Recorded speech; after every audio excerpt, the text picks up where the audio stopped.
G'day, I'm Rob Gibson and I'm in the Eden Valley vineyard here in the wonderful elevated 400 metres above sea level district. Over the years Eden Valley survived with a minimum of soil moisture, needing rainfall, and when we don't get it the soils really become quite limiting in what we can achieve.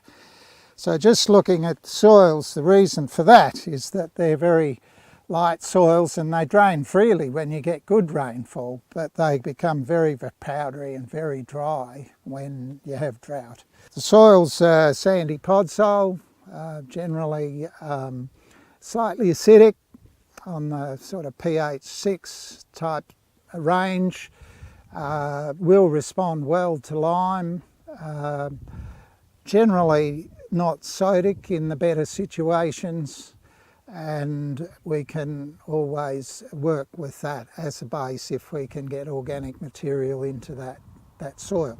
Our aim here is to produce wines of extraordinary fragrance in particular. Eden Valley produces a distinctive style and it ripens later. It ripens later because it's higher and cooler. It also is distinctive because of that temperature difference. We talk about 1 degree making big differences in viticulture. We have that sort of difference here. So we're up here because it's significantly different. That can make wines that are individually Eden Valley or blended with the Barossa Valley. When they're blended with the Barossa Valley, they add a lifted aroma.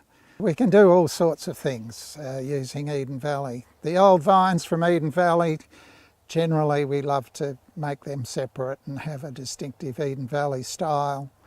And those wines, even though they're really quite charming in style, not overly blown in any way, they last for a long time. So they stand up as classic wines in Australian winemaking over the years, from the old St Henri days at Penfolds right through to the current days with wonderful individual Eden Valley wines.